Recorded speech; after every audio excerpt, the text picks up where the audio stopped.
میں گاؤں سے لاہور پڑھنے کے لیے گیا تو یونیورسٹی میں ایک کشمیری لڑکی کو مجھ سے پیار ہو گیا۔ اس نے مجھے اپنے محبت کا اظہار کیا تو میں نے ہاں کر دی۔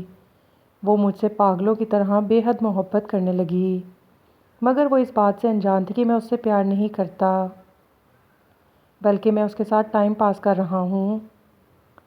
ایسے ہی 4 سال گزر گئے اور ہماری پڑھائی مکمل ہو گئی۔ وہ آزاد کشمیر چلی گئی اور میں اپنے گاؤں واپس آ گیا۔ گاؤں واپس آ کر پتہ چلا کہ 1 مہینے بعد میری شادی ہے۔ میں اپنی شادی کا سن کر خوش نہیں ہوا، جبکہ میرا رشتہ بچپن میں ہی میری کزن سے طے ہو چکا تھا اور مجھے پتا تھا کہ میری شادی میری کزن سے ہی ہونی ہے۔ شادی کا سنتے ہی مجھے عجیب سی بے چینی ہونے لگی۔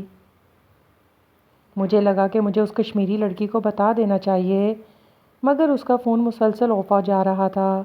میری حالت دن بدن خراب ہونے لگی۔ نہ کچھ کھانے کو دل کرتا تھا اور نہ ہی مجھے رات کو نیند آتی تھی۔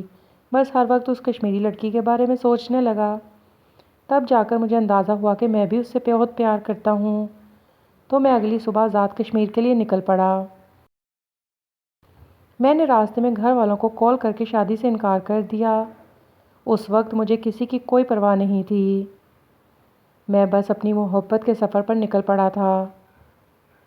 لیکن وہاں پہنچ کر پتہ چلا کہ میں جس کے لیے سب کچھ چھوڑ آیا ہوں، وہ مجھے چھوڑ کر جا چکی ہے۔ ایک آدمی نے بتایا کہ وہ یونیورسٹی میں کسی لڑکے سے پیار کرتی تھی۔ پہلے اس کے گھر والے نہیں مانتے تھے اور پھر جب اس کے گھر والے مانے تو اسے پتہ چلا کہ جس سے وہ پیار کرتی ہے وہ کسی اور سے شادی کر رہا ہے۔ بس وہ یہ بات برداشت نہیں کر سکتی اور اپنی جان دے دی۔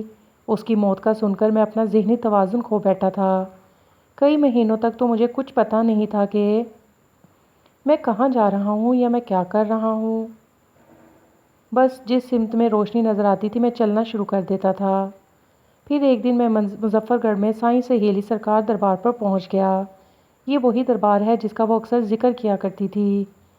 کہتی ہوتی تھی کہ جب بھی مجھے میرے بابا کی یاد آتی ہے تو میں سخی سہیلی سرکار کے دربار پر چلی جاتی ہوں، کیونکہ وہاں مجھے میرے بابا کی موجودگی کا احساس ہوتا ہے۔ مگر تب اسے سمجھایا کرتا تھا کہ مرے لوگ واپس نہیں آتے، مگر یہاں پہنچ کر مجھے احساس ہوا کہ وہ سچ کہتی تھی۔ یہاں مجھے اس کی موجودگی کا احساس ہوتا ہے، اسی لیے میں نے اپنی باقی زندگی اس در کے نام کر دی۔